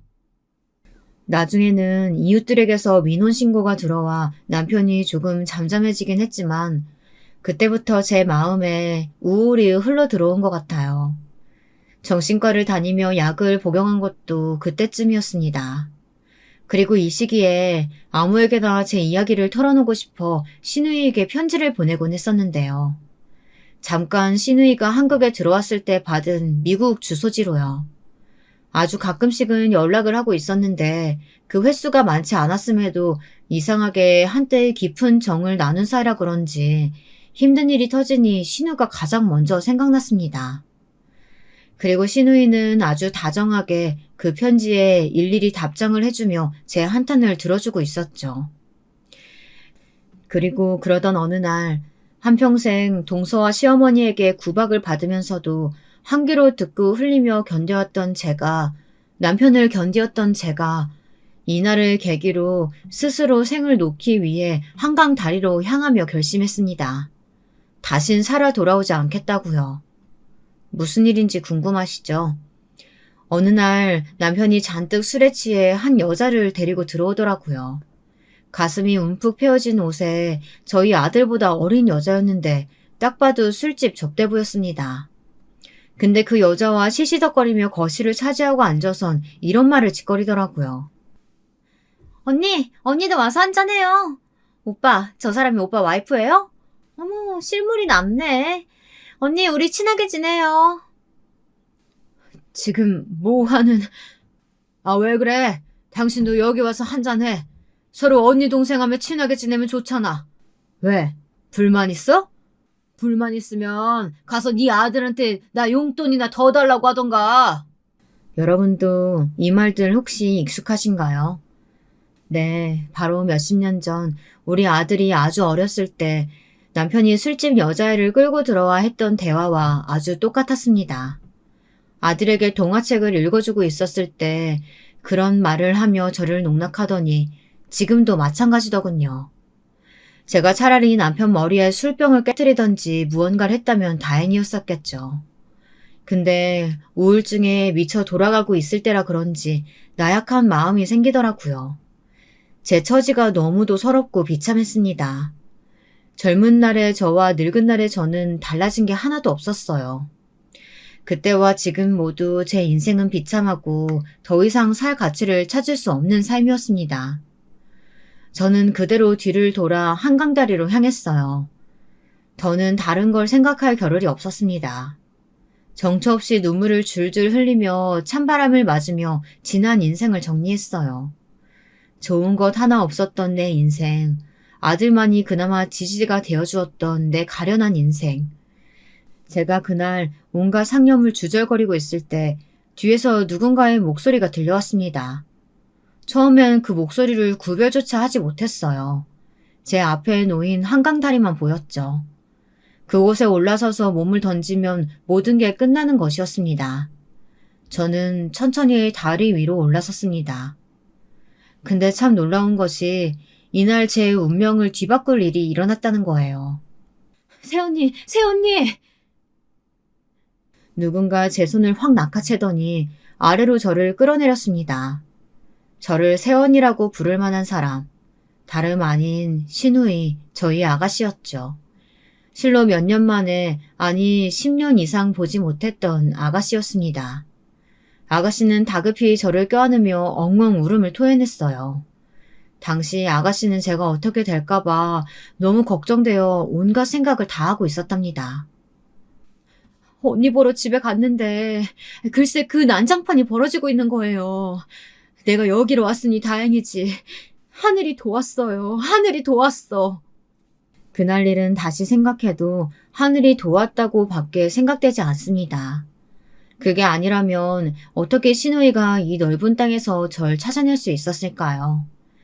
제가 편지에 가끔씩 한강 다리에서 죽고 싶다는 말을 쓰곤 했는데 그 말이 떠올라서 온 거라는데 설사 우연이라고 해도 운명처럼 느껴졌습니다. 그리고 신우이는 결연한 눈빛으로 결정적인 말을 하는데 그 말이 제게 커다란 용기가 되었습니다. 언니, 죽지 말고 같이 복수해요. 내가 그 못된 놈, 내가 아작내줄게요. 아가씨, 언니, 나만 믿어요. 나 이제 그럴 만한 능력도 되고 오빠 같은 망나니가 언니 해치는 거 더는 못 봐주겠어요. 그러니까 막지 마요. 씩씩한 기세로 자신의 오빠에게 제 남편에게 같이 복수하자는 신우이의 말엔 제가 늘 느껴왔던 따뜻함, 아니 그보다 더 뜨거운 온도의 위로가 있었습니다. 그제야 저도 이제 피해자에서 벗어날 때가 왔다는 것을, 제가 제 인생을 바꿀 힘이 있다는 것을 깨달았지요. 그간 왜 그렇게 수동적으로만 살았는지 신우이를 보니 지난날이 후회됨과 동시에 어떤 힘이 솟아올랐습니다. 저와 신우이는 일단 호텔에 머무르며 어떻게 할까 생각해 보았습니다. 그리고 신중히 생각한 끝에 남편과 술집 접대부가 시시덕거리고 있을 밤 그 현장을 덮치러 집으로 찾아갔죠. 남편은 역시나 여러 여자들을 끼고 그 좁은 방구석에서 술잔을 기울이고 있더군요. 그건 역시 아들이 찔러준 돈이 틀림없었습니다. 정확히 말하면 아들을 효도라는 명목으로 위협해서 얻어낸 돈이었어요. 저는 일단 남편에게 다가가 뺨을 거칠게 한 대 갈기였습니다. 그리고 여자들에게 조용히 지금 다 나가지 않으면 험한 꼴을 볼 거라고 말했습니다. 당신 미쳤어? 당황해 몸을 떠는 남편을 보니 가짠터라고요. 저는 그 자리에 있던 술을 들어 그대로 남편의 머리에 끼얹어 버렸어요. 맥주병을 남편 머리 위로 콸콸 붓고 있는데 제가 그간 당해온 손찌검들이 생각나더라고요. 더 분을 참을 수 없어 절 제지하려는 남편의 손목을 잡고는 음식들도 마저 다 쏟아 부어버렸습니다. 사실 저도 제가 이런 힘이 있을 거라고는 몰랐었는데요. 가능하더라고요. 물리적으로 약하지도 않았는데 막고 있을 이유가 하등 없었던 것이었어요. 그동안 신우이는 빙긋 웃으며 그 뒤에서 조용히 지켜만 보고 있었습니다. 당신 죽고 싶어? 미쳤냐? 아니 예편이가 힘은 또 왜 이렇게 세? 소를 삶아먹었나? 뒤지고 싶지? 야, 너 거기서 쳐다보고만 있지 말고 네 미친 새언니 좀 말려봐! 오빠, 내가 왜 말려? 이게 다 오빠 업보야. 오빠 때문에 새언니가 그간 얼마나 힘들었는지 알아? 당할 만큼 당해. 실컷 당해버려. 오빠는 갱생이 불가능한 인간이야. 신우이는 남편이 물건을 던지려 하자 그것을 몸으로 막아주었어요. 나중에 뒤따라 나온 신우이의 아들이 또 도움을 주었습니다. 남편은 경찰에 신고하겠다며 부들부들 거리더군요. 자신이 했던 짓은 생각도 못하고요. 그래서 전 당당히 내질렀습니다. 그래, 고소해. 어디 나도 막 고소하게. 당신이 지금까지 나 때린 거 상해 진단서 다 떼어놨으니까 누가 이기나 보자. 그 말에 남편은 꼼짝을 하지 못했어요. 마지막으로 이 상황은 아들이 마무리를 해주었는데요. 아들에게 부끄럽지만 저는 남편 집에 가기 전 제가 지금껏 남편에게 손찌검 당해온 것들을 말하며 남편의 진짜 모습을 말해주었습니다. 지금까지 아버지에게 드린 돈 다 되갚으라고 말하고 싶지만 그건 참을게요. 엄마를 봐서요. 우리 불쌍한 엄마, 더 불쌍하게 만든 아버지, 평생 용서할 수 없을 겁니다. 그것만 기억해 주세요. 아들은 사실 저를 봐서 지금껏 아버지에게 돈을 조금씩이라도 주고 있었다고 합니다. 근데 이제 더는 그럴 이유가 없어진 것이었어요. 절연을 선언하며 남편에게 지금 사준 집에서도 나가라고 했죠. 남편은 그렇게 음식물을 뒤집어 쓴 채 부들부들 떨다 집 밖으로 나가야 했습니다. 그 말로가 참으로 가소로워 웃음이 터져나왔네요. 저는 한동안 시누이와 많은 이야기를 나누었어요. 이제 한국에서 살 계획이라는 시누이에게 그간 제 이야기를 들어줘서 고마웠고 손 내밀어줘서 고마웠다고 말했네요. 만약 시누이가 제 손을 잡아주지 않았다면, 그래서 그렇게 한강물에 몸을 던졌다면 지금 저는 이 자리에서 사연을 쓰고 있을 수도 없었겠죠. 상상만 해도 끔찍합니다. 왜 인생의 어두운 면만 바라보고 막연히 피해자 의식을 가지고 살아왔는지 과거의 절 생각하면 답답할 때가 있어요. 하지만 시누이는 그럴 때마다 제게 말없는 위로를 해주네요. 곁에 있어주는 방식으로요. 가끔은 이런 말을 해주기도 하죠. 새언니, 나는 언니 만난 게 그때나 지금이나 천운이라고 생각해요. 그만큼이나 언니는 나한테 있어 기적 같은 사람이에요. 그러니까 나는 언니가 언니 자신을 좀 좋게 봐줬으면 좋겠어. 그게 내 소원이에요. 앞으로의 인생만 생각해요. 앞으로 언니 인생은 꽃길일 테니까. 담담하게 울려 퍼지는 시누이의 말에 저는 찻잔에서 입술을 떼고 눈물을 훔치곤 한답니다. 저를 지옥에서 벗어나게 도와준 사람, 우리 시누이. 저는 시누이에게 감사한 마음으로 하루하루를 귀중하게 생각하며 살려고 해요. 누구에게나 삶은 공평하게 버겁고 버겁겠지만 시누이 같은 마음을 가진 사람이 주변에 있다고 생각하면 저는 없던 힘도 솟아나거든요. 그리고 따뜻해진답니다. 아마 그런 마음이 있기에 우리는 힘든 현실 속에서도 희망을 찾고 다시 일어설 힘도 얻을 수 있는 거 아닐까 싶어요. 자신을 일으킬 힘까지도요. 부끄럽지만 여기까지가 제 사연이었답니다. 한 여자가 죽음을 선택했다 다시 되돌아오는 이야기. 쓰기에 많이 망설여졌지만 막상 쓰고 나니 후회가 없네요. 여러분 모두 자신을 소중히 생각하는 하루를 보내시길 진심으로 바라겠습니다. 그럼 여기서 사연 마칠게요.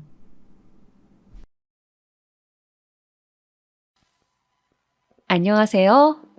어디서부터 이야기를 써내려가야 할지 모르겠네요. 오늘은 오랜만에 커피도 마실 겸 아이 데리고 카페에 와서 노트북으로 글을 쓰게 되었어요. 먼저 제 소개를 드리자면 저는 어느새 40대 초반을 지나고 있는 아이 엄마예요. 남편과는 20대 후반에 만나 결혼을 했어요.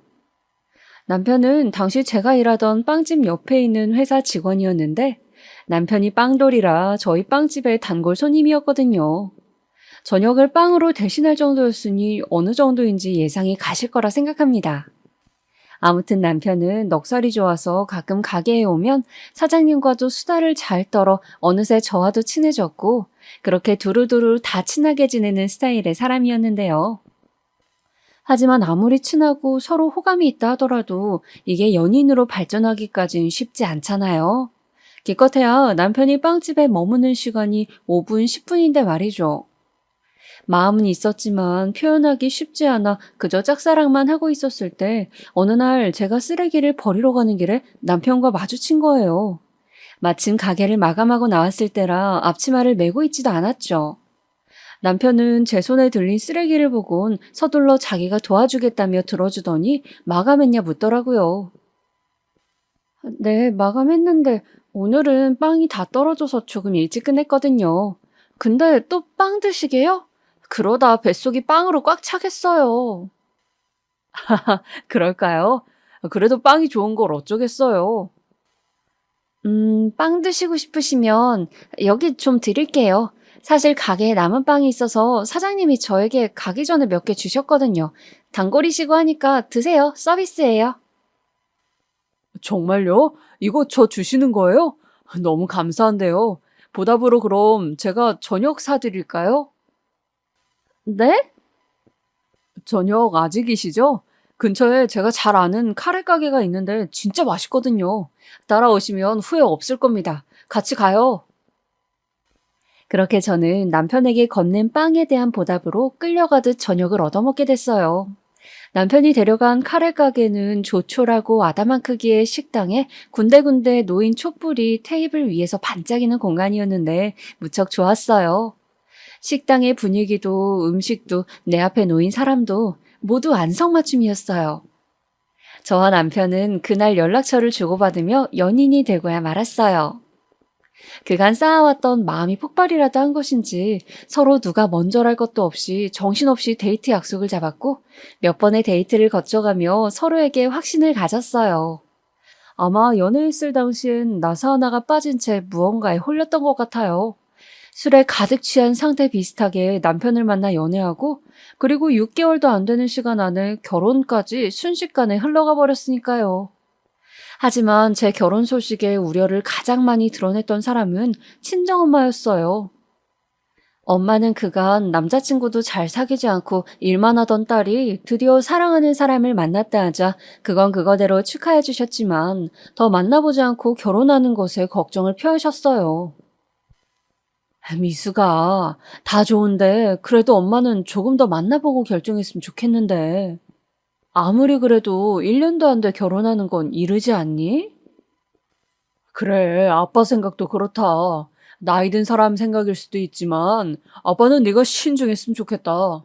그 사람이 별로라는 게 아니고 만나다 보면 안 맞는 부분도 있을 수 있는데 부부가 되어 그걸 하나하나 맞추려 하다 보면 네가 힘들어질 수도 있어. 연인일 때야 헤어지면 그만이지만 결혼은 선택지가 이혼밖에 없으니까. 아마 그때 엄마와 아빠가 절 말려주신 게 어떻게 보면 하늘을 계시라고도 할 수 있겠네요. 하늘이 제 앞에 펼쳐질 고난을 미리 알고 말리려는 계시 말입니다. 저와 남편이 굉장히 다른 사람이라는 건 사실 결혼 전에도 알 수 있는 징조가 한 번 있었어요. 저는 조촐한 결혼식을 하길 바랐는데 남편은 무리하게 돈을 다 털어서라도 크고 성대하게 치르고 싶다 하더라고요. 물론 결혼식이 일생에 한 번에 있는 거니 저도 뭐 돈 들여 화려하게 하면 좋죠. 근데 저나 남편이나 모은 돈이 크지 않은데 그걸 다 털어가면서 결혼식을 해야 한다는 남편의 주장은 이해가 안 되었어요. 저기 오빠, 오빠가 말하는 결혼식 좋은데 이 예식장은 너무 비싸지 않아?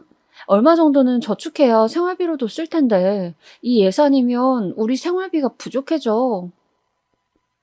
아니, 미수가 무슨 생활비 걱정을 해. 오빠가 회사 다니고 있고, 너도 어차피 아이 낳을 때까지는 계속 돈 벌 건데, 두 사람이 사지 멀쩡하고 꼬박꼬박 월급 들어오는데 무슨 걱정이야? 너 나 못 믿어? 내가 설마 뭐 결혼하면 돈 안 벌고 집에서 쉴까 봐. 아유, 아니, 오빠. 난 그런 말이 아니라. 그럼 그냥 여기서 그만하자. 난 결혼식만큼은 성대하게 치르고 싶단 말이야. 사람들이 보는 시선도 있는데 여기 내 동창들도 다 와. 그중엔 의사 된 놈도 있고 회사 창업에 성공한 놈도 있어. 근데 그런 놈들 앞에서 까오죽고 싶지 않아. 미숙이 너도 여자로서 한 번 있는 결혼식인데 비싼 웨딩드레스 입고 좋은 데서 하면 좋잖아. 결국 이건 남편에게 져줬어요. 정말 져줬단 표현이 맞을 겁니다. 끝까지 우기려면 우길 수도 있었고 싸울 수도 있었지만 남편과 결혼 전부터 갈등을 만들고 싶지 않았거든요. 또 이런 생각도 있었어요. 저희 친정이 가난했기 때문에 남편이 해오는 돈에 비하면 작게 혼수만 해갈 예정이라 눈치가 보였는데 결혼식마저 크게 해버리면 그만큼 지출 비용이 크니 걱정이 되더라고요. 그때는 아직 시부모님과 안면도 많이 익히지 않았을 때였으니 시부모님 입장에서 어떻게 생각하실지도 염려되었고요. 근데 의외로 저희가 결혼식을 크게 한다 하니 좋아하시더군요. 그래, 잘 생각했다. 내 아들 결혼식인데 우리 집안 체면도 있고 그 정도는 되어야지. 맞아요, 엄마. 그쵸? 미숙이는 비용 많이 들어간다고 벌써부터 걱정이야.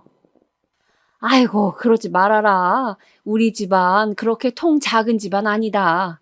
너가 정식으로 우리 집 식구가 되면 알겠지만 우리 집은 다른 집이랑은 달라.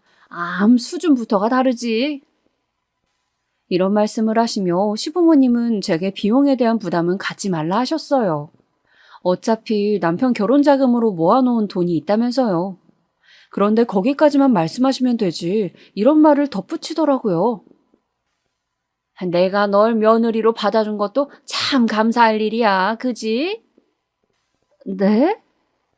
알고나 있으라고 하는 말이야. 농사하는 집은 원래 내 후보에도 없었다.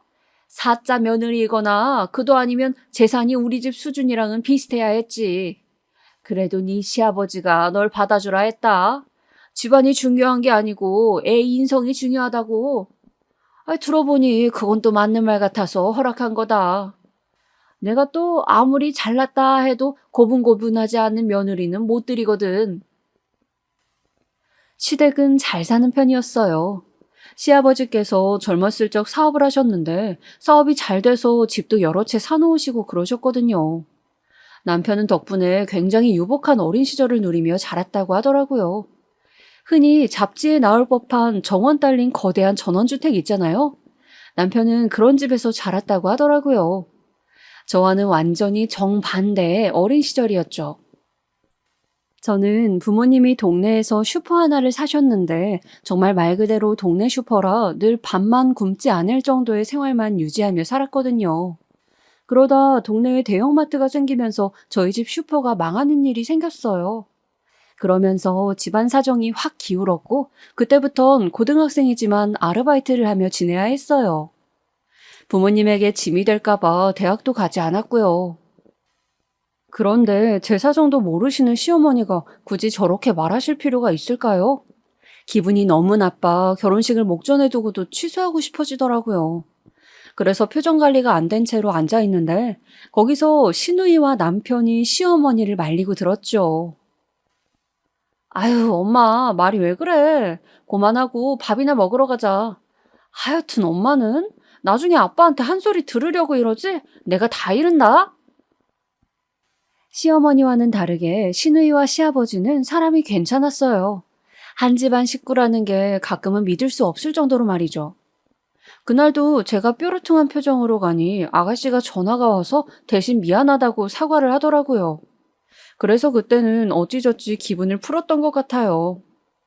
사실 시어머니가 어쩌다 하는 저런 막말은 흘려들으면 되었어요.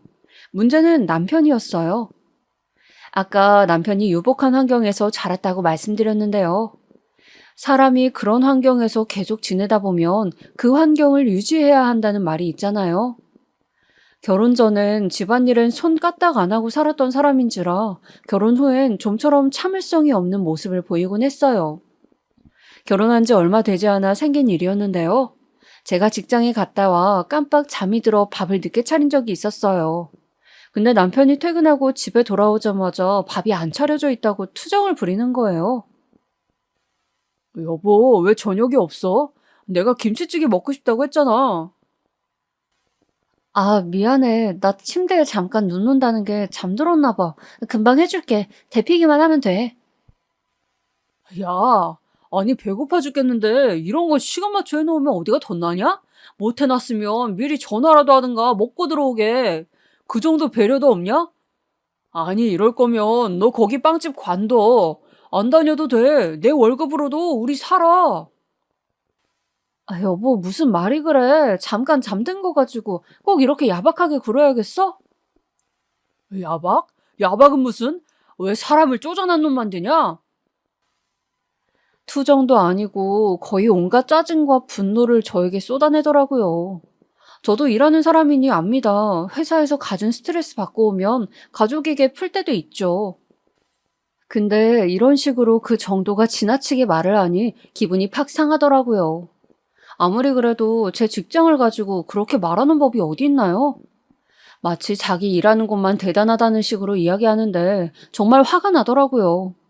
그래서 그날은 남편과 결국 대판 싸우고 잠에 들었습니다. 그런데 이게 하루로 끝날 일이 아니더라고요. 남편은 이후에도 제게 밥이 안 차려져 있으면 짜증을 내었고 주말에 청소만 같이 하자고 해도 피곤하다며 화를 냈어요. 언젠가는 저도 너무 화가 나 윽박을 질렀는데도 못 들은 척 이불 속에서 꼼짝도 안 하더라고요. 그리고 제가 청소를 시작하면 자기는 침대 위에서 음식을 다 흘리며 주섬주섬 밥을 먹는데 그 꼬락서니가 너무 보기 싫었네요. 그러던 어느 날 저도 남편의 만행들을 반년간 참고 참다가 말 그대로 폭발하고 말하는데요. 당신 정말 이건 아니지 않아? 나 혼자 청소하고 있잖아. 이런 식으로 할 거야? 거기다 요즘 외박과 회식도 너무 잦잖아. 우리 결혼 전에 약속했던 게 뭐였어? 서로 외박 안 하고 가정에 충실하기로 했잖아. 그 약속 다 잊은 거야? 야, 내가 뭐 얼마나 외박했다고 그러냐? 그리고 다른 거는 몰라도 일하는 거 같다 그러면 안 되지. 너처럼 최저시급 받으며 빵집에서 일하는 거랑 대기업 회사 생활이 같겠어?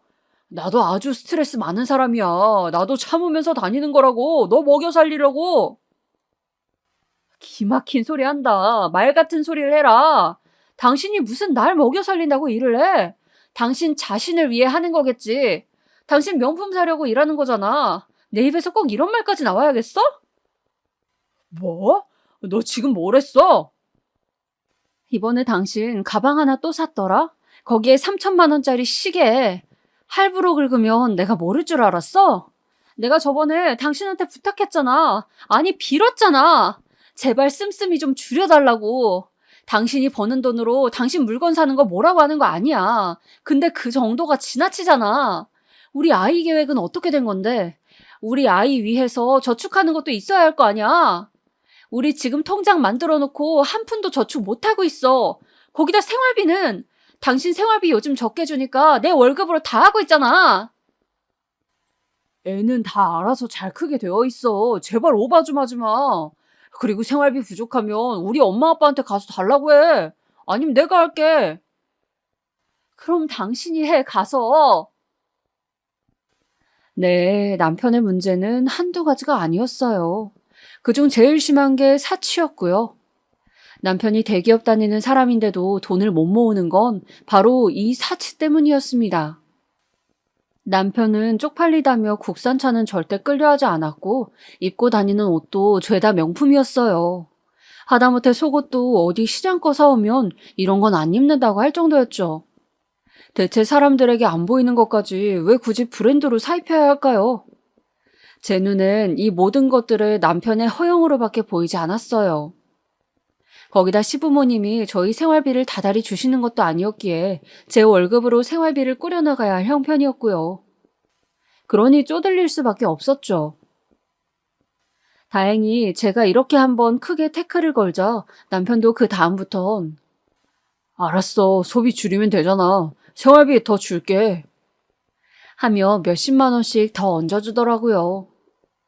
아휴, 정말 이렇게까지 해야 말을 알아듣는 건지 솔직히 그때부터 남편에게 정이 뚝뚝 떨어지기 시작했어요. 근데 여기서 한술 더 뜬 게 시어머니였어요. 어느 날 시어머니가 시아버지 없으실 때 저를 시댁으로 부르시더라고요. 가자마자 시아버지가 안 보여서 물었는데 운동 가셨다 하길래 그때부터 느낌이 쎄했죠. 시어머니는 제가 미처 방석에 앉기도 전 매의 눈으로 저를 노려보시더군요. 내가 널 왜 불렀는지 아니? 네? 네가 우리 민기한테 사치한다고 그리 못살게 굴었다며? 그 말 듣고 속상해서 잠을 한숨도 못 잤다.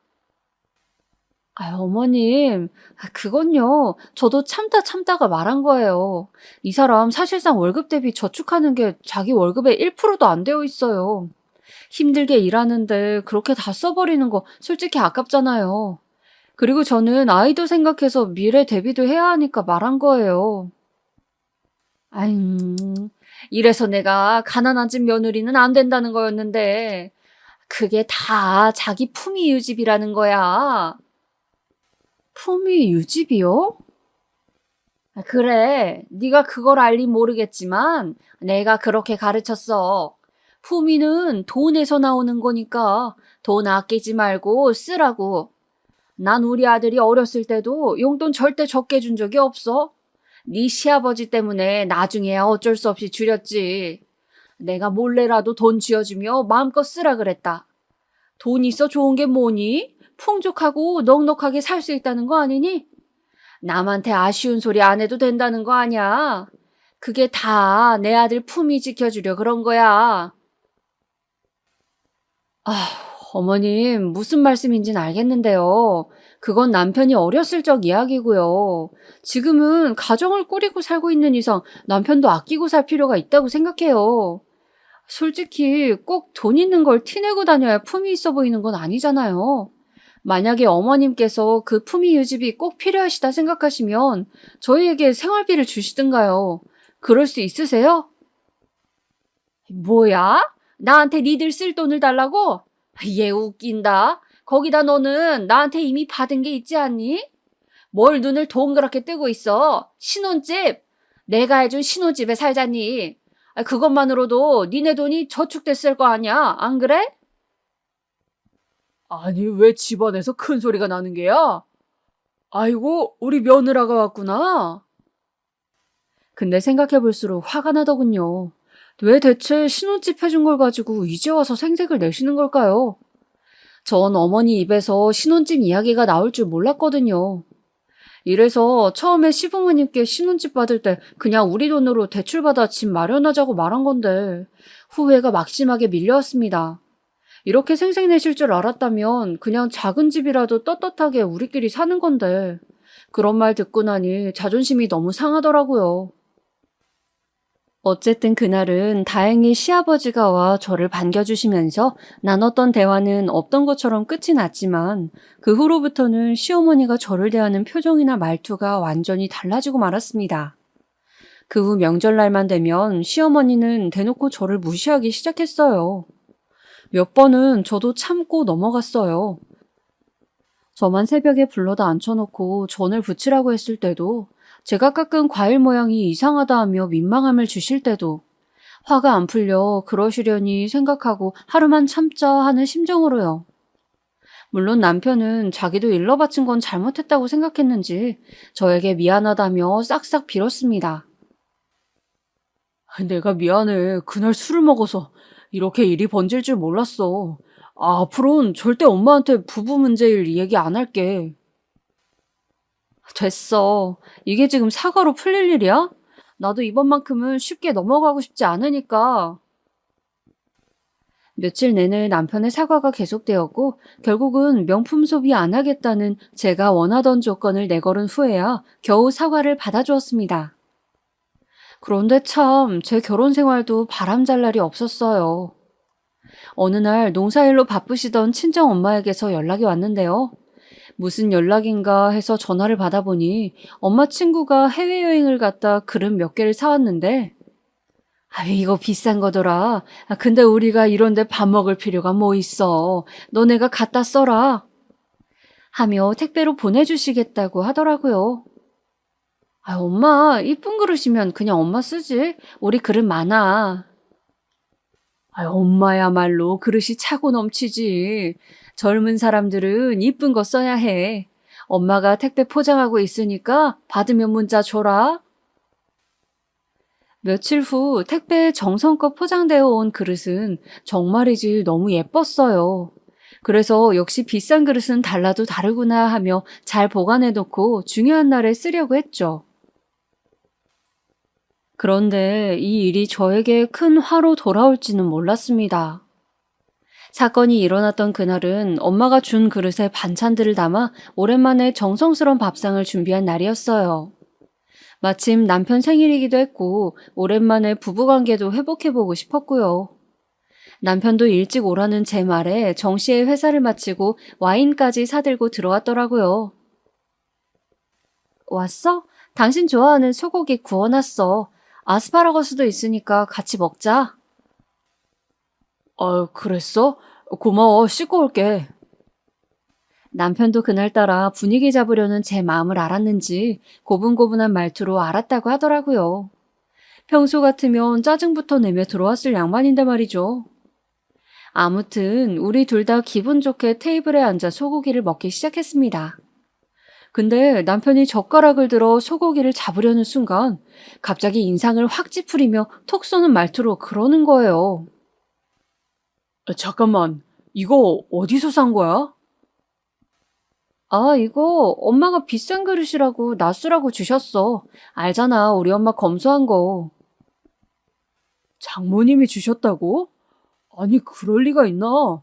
야, 이거 되게 비싼 그릇이야. 내가 전번날 친구 집 갔다 본 건데 접시 하나에 30만 원도 넘는 거라고. 아, 그렇게 비싼 거였어? 난 몰랐네. 엄마 친구분이 해외여행 갔다 주셨다고 했거든. 그래? 그럼 짝퉁인가? 여보, 무슨 말이 그래? 우리 엄마 친구분이 샀다고 짝퉁 취급하는 거야? 나 지금 상당히 기분 나쁜데? 아니, 그렇다기보단 솔직히 그렇잖아. 장모님 친구분이면 같은 시골 사시는 분 아니야? 그런 분이 뭔 돈이 있다고 해외까지 나가서 이런 명품 그릇을 사오겠어. 그래요. 솔직히 남편 말이 다 틀리다고 할 순 없죠.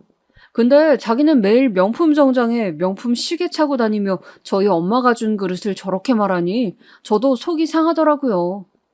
거기다 남편을 위해 땀 뻘뻘 흘리며 한우까지 구워놓고 기다리고 있었는데 말이죠. 남편은 말없이 고기만 먹던 제 표정을 보곤 뭘 또 예민하게 그러냐. 내가 무슨 잘못한 사람인 것처럼. 내 생일날까지 이래야겠어? 아, 솔직히 내가 틀린 말 한 것도 아니잖아. 그래, 당신 말 맞아. 맞는데 앞으로는 사람 기분도 배려해가면서 얘기하자. 내가 무슨 배려를 안 했다고. 넌 꼭 이러더라. 사람 기분 잡치게. 야, 됐다. 나 나가서 먹으려니까 너 혼자 이거 다 먹어라.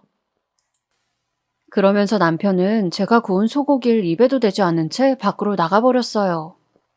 그날 남편이 나가고 혼자 그릇을 설거지하는데 괜히 눈물이 나더라고요. 지금껏 남편이 스치듯 했던 말들이 생각이 났어요. 오늘 친구 집들이 오는데 허름한 제 옷을 보며 너도 좀 갖춰 입지 왜 그런 옷을 입냐? 어디 가서 와이프라고 말하고 다니기 창피하다 하며 말을 했는데 그런 사소한 것들이 알게 모르게 상처가 되었나 보더라고요. 자기가 생활비라도 넉넉하게 줬으면 제 작은 월급에서 생활비 빠져나갈 일도 없을 거고 그럼 저도 사고 싶은 거 마음껏 사며 다른 여자들처럼 지낼 수 있었을 텐데. 서러움에 눈물이 비오듯 흘렀습니다. 그리고 그날 결심했죠. 남편을 남의 편이라고 생각하자. 내 마음에서 어느 정도는 포기하고 살자. 오히려 포기하는 게 답인 듯 했어요. 어차피 뭉그러진 신혼생활이고 이혼이란 선택지를 생각해보지 않았던 것도 아니지만 너무 이른 시간에 시집갔다 다시 돌아오긴 싫었거든요. 그때는 주변 사람들의 시선이 더 신경 쓰였던 것 같아요. 그렇게 부모님의 반대까지 꺾어가며 6개월 만에 결혼해놓고 일찍 돌아오면 쟤 저것 좀 봐, 저럴 줄 알았어 하는 비웃는 말들을 듣기 싫었던 거죠. 그런데 남편을 남의 편으로 보자고 굳게 먹은 결심이 무색하게 뱃속에 아이가 들어서고 말았습니다. 처음엔 믿지도 않았어요. 부부관계를 가졌던 적이 몇 번 되지도 않았고 애가 설마 그렇게 쉽게 들어설까 싶었거든요. 근데 사람에 따라 다른 건지 저는 바로 들어섰더라고요. 임신을 했다는 소식에 엄마께서는 무척 기뻐하셨어요. 저에겐 반감을 가졌던 시어머니마저 경사라며 좋아하셨고요. 남편도 임신을 하자 그때만큼은 반짝 잘해주기 시작하더라고요. 사실 남편의 꿈 중 하나가 자기 아이를 갖는 거였거든요. 행복한 유년 시절을 보내왔던 남편은 연애할 때도 나는 나중에 꼭 미숙이 너랑 가정 이루면 아들, 딸 하나씩 낳아서 우리 애들이랑 주말마다 유원지 놀러가고 재밌게 살고 싶어. 하고 말해왔습니다. 자식은 많을수록 좋다는 게 남편의 신념이라면 신념이었죠. 연애 때야 저도 그 말이 좋았지만 과연 이 인간이 애를 낳고서도 그런 좋은 아빠가 되어줄까 벌써부터 걱정이 되었어요. 근데 남편은 마치 연애 때로 되돌아간 것처럼 잘해주더라고요. 일단 퇴근하고 나면 저에게서 떨어질 줄을 몰랐어요. 제 배를 붙잡으며 우리 애가 생긴다는 게 너무 신기하지 않아? 내 목소리 알아들을까? 아휴, 어떻게 알아듣겠어. 그래도 알아들을 것 같아, 기분이. 하곤 순수한 눈빛으로 바라보곤 했습니다. 그리고 제가 어렵사리, 여보, 나 오늘 딸기가 먹고 싶은데 사다 줄 수 있어? 하고 부탁하면, 딸기? 그럼 당연하지. 우리 아이가 먹고 싶다는데 기다려봐. 라며 밀린 회사 일을 내팽개치고 집에 딸기를 사가지고 들어오더라고요. 솔직히 남편에 대한 기대가 아예 없어서 그런지 그런 남편의 모습이 좋기도 하고 괜시리 들뜨기도 했습니다. 이제야 남편이 철이 든 걸까, 자식을 낳으면 정말 달라질까 하는 기대감도 생겼죠. 거기다 임신하고 나서부턴 남편의 사치가 다른 쪽으로 바뀌더라고요. 온 만큼은 죽어도 포기 못했던 남편이 자기 옷에 투자하지 않고 태어나지도 않은 아이 육아용품에 이것저것 사들이기 시작하는데, 과하긴 했지만 그나마 애한테 줄 물건들이니 낫더라고요. 그렇게 저 역시 남편의 극진한 보살핌을 받으며 사내 아이를 낳았고, 아이가 돌이 될 때까지도 남편은 변함없는 모습을 유지했어요. 허나 돌이 지났을 즈음 남편이 갑자기 저에게 와선 상담을 요청한답시고 통보를 해왔습니다. 내가 생각을 해봤는데 앞으로 우리 가정도 생기고 애도 키울 거면 지금보다 더 많은 수입원이 필요할 것 같아. 그래서 말인데 나 회사 그만두고 퇴직금으로 투자를 해볼까 하는데 어떻게 생각해? 우리 엄마 아빠까지 설득해서 끌어모은 몇 억이 있거든. 내 친구놈 하는 회사인데 전망이 아주 밝아. 거기에 투자하고 친구놈 일 그냥 가끔씩 도와주면 돼. 그럼 내가 당신 육아도 도와줄 시간도 많이 날 것 같고 좋을 것 같은데? 투자를 한다고? 여보, 너무 위험하지 않아? 그리고 그 친구 혹시 상기 씨 말하는 거지? 저번 날 우리 집에 온 사람, 그 IT 계통 회사 하신다는 분. 맞아. 상기 회사야. 빵집만 했던 제가 사업을 뭐 알겠어요. 근데 한번 집들이를 왔던 그 상기라는 남편 친구가 하는 회사라고 하니 어쩐지 믿음직스럽지 않았어요. 그냥 느낌이라면 느낌인데 사람이 건들거리고 남편처럼 허세가 너무 많아 대화 내내 거북했거든요. 또 투자를 알진 못하지만 시어머니의 돈까지 억대의 돈을 빌려서 하는 투자니 더 걱정이 됐죠. 하지만 남편은 저에게 이것만 성공하면 공동으로 육아하고 아이에게 지금보다 더 많이 누리게 해주는 거라고 설득했습니다. 무슨 말인지는 알겠는데 조금만 더 신중히 생각해보자. 퇴직금이 작은 돈도 아니고 반년만 더 생각해봐. 정말 답답하네. 내가 말했잖아. 투자라는 건 시기가 있다고. 그 시기 놓쳐서 실패하면 당신이 책임질 거야, 진짜? 결국 부부싸움으로 이어지고 말았습니다. 그리고 시어머니가 여기에 개입하면서 사건이 더욱 커졌죠. 시어머니는 대뜸 저희 집 초인종을 누르고 들어와선 이것저것 지적했어요. 살림만 하는 네가 뭘 알겠냐?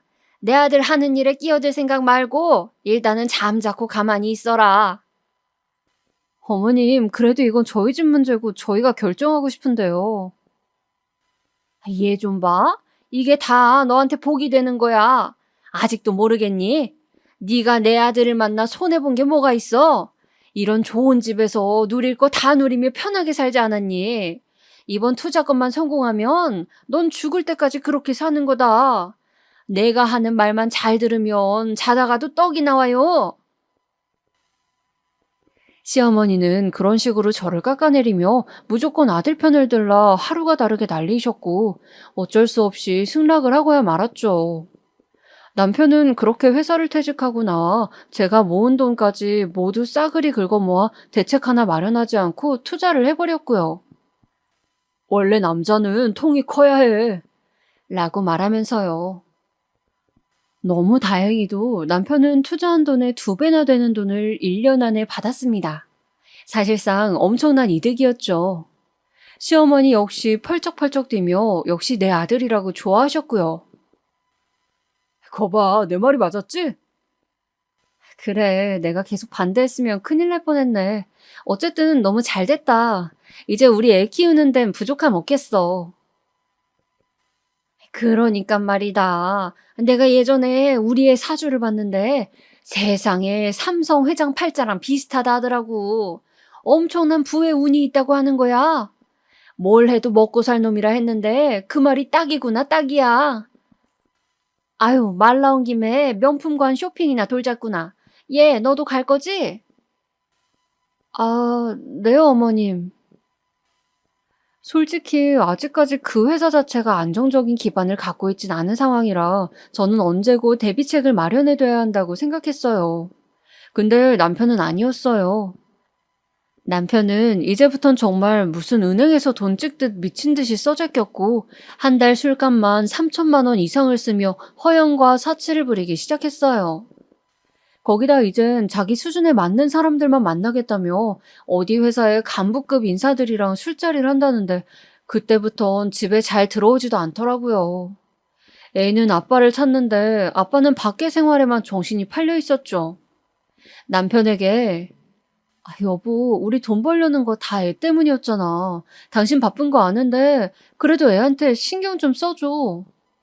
라고 말하면 그래 그럴게. 라고 말하곤 다시 되돌이표였죠. 남편은 그렇게 딴집 사람이 되어갔습니다. 저는 아이를 붙잡고 밤마다 외롭게 잠에 드는 일이 많아졌고요. 그 생활이 3년은 이어졌네요. 그러던 어느 날 남편의 회사 파트너 상기 씨로부터 연락이 왔는데요. 들으셨겠지만 이번 달은 회사 사정이 어려워서 다음 달에 돈을 주겠다고 했어요. 지금 회복 중이니까 너무 걱정하지 마시라고 전화 드렸어요. 네? 회복 중이요? 그게 무슨 말이에요? 처음 듣는 말이었어요. 남편의 사치가 줄어들 새가 보이지 않으니 회사 사정이 어려워진지도 몰랐죠. 제가 모르는 기색을 보이자 그 사람은 난감한 듯 전화를 서둘러 끊었고 저는 당장 남편에게 전화를 내 캐물었어요. 근데 원래 회사가 그렇지 뭐. 잘 됐다 안 됐다 하는 거야. 신경 쓰지 말고 네 일 해. 나 끊는다. 잠깐만. 그럼 당신 또 외박하는 거야? 야, 너 또 잔소리하려 그러냐? 그만해라, 그만 좀. 바가지 긁히는 거 쪽팔려 죽겠어. 이러며 신경질적인 목소리로 전화를 끊더라고요. 심장이 덜컹 떨어지는 기분이었습니다. 상황이 안 좋게 돌아가는 게 눈에 선했어요. 허나 남편은 저에게 바가지 긁히는 게 싫다며 더더욱 집에 들어오지 않았고 심지어는 애기 생일도 잊어버렸더군요. 제 생일 잊어버리는 건 그렇다 치고 아이 생일까지 술 먹고 취해 들어오는 남편을 보니 이혼이란 두 글자가 목구멍까지 치밀어 올랐어요. 그러던 와중 청천벽력 같은 상황까지 생겼는데요. 폭우처럼 비가 쏟아지던 날 아이를 어린이집에서 픽업하고 집으로 가는 사이 친정에서 연락이 왔는데요. 엄마의 말 한마디에 너무 놀라 우산조차 떨어뜨리고 말았어요. 네? 엄마 사는 집이 무너졌다고요? 시골집이라 그런지 확 무너져 버렸네. 여기는 지금 난리다 난리야. 너넨 괜찮은 거니? 우린 아파트라 괜찮죠. 엄마 그럼 지금 집 어떡해요? 어디 계시는 거예요? 일단은 근처 친구 집에 와서 네 아빠랑 쉬고 있어. 너무 걱정하지 말아라. 그나저나 집수리가 걱정이네. 얼른 해야 하는데 살림살이가 다 안에 있는데 말이야. 알고 보니 홍수로 엄마의 시골집이 그대로 무너져 버린 거예요. 사실 홍수가 나는 시기엔 제가 신경 써서 엄마에게 전화를 했어야 하는데 남편과의 일에 너무 지친 나머지 신경을 쓰지 못했던 거죠. 그래서 제가 엄마에게 수리비 보태줄 테니까 얼른 집 수리부터 하라고 했어요. 언제까지나 친구 집에 불편하게 얹혀 살고 계실 순 없을 테니까요. 그런데 막상 ATM 기기에 가서 엄마에게 돈을 보내려 하니 제 계좌의 돈이 0원이더라고요. 남편이 제 통장에 있는 잔고를 다 긁어 뭔 짓을 한 게 틀림없었죠. 그래서 남편에게 전화를 했어요. 우리 엄마 집 홍수로 무너졌어. 수리하는데 300만 원 보태려 하니까 지금 빨리 돈 보내줘. 300만 원? 야, 그냥 비 맞고 사시라 해. 무슨 시골집에 300만 원씩이나 돈 없어. 뭐? 돈이 없다고? 미쳤니? 하지만 제 말은 들은 척도 않고 남편은 전화를 툭 끊어버리더군요. 기가 막혔지만 일단 급한 대로 친구에게 돈을 빌려 엄마에게 입금해준 뒤 아이를 픽업한 뒤 집으로 돌아왔습니다. 근데 집에 돌아오자마자 남편과 시어머니의 목소리가 현관까지 들리는데 그야말로 꼭지가 돌아버리는 줄 알았습니다. 어머, 이게 뭐야? 이거 그 샤넬 한정판 아니니? 세상에, 내 아들이 최고네. 엄마, 이거 갖고 싶었었는데. 그죠? 나 이거 보고 엄마 생각나서 바로 사왔잖아요. 고맙다, 고마워. 어이구, 내 아들 덕분에 정말 호강하고 사네. 그래도 엄마, 이거 장롱에 모셔놓고 가끔씩만 들어요. 아빠 알면 또 난리 나시니까. 네, 저희 엄마에겐 300만 원이 아깝다고 수리비도 안 주더니 시모에게는 명품 백까지 사줬더라고요. 그날로 더 생각할 것도 없었어요. 곧바로 이혼 도장 찍으라고 한 뒤 애 데리고 나와버렸죠. 양육권을 두고는 남편과 제 사이에 꽤 치열한 다툼이 벌어졌습니다.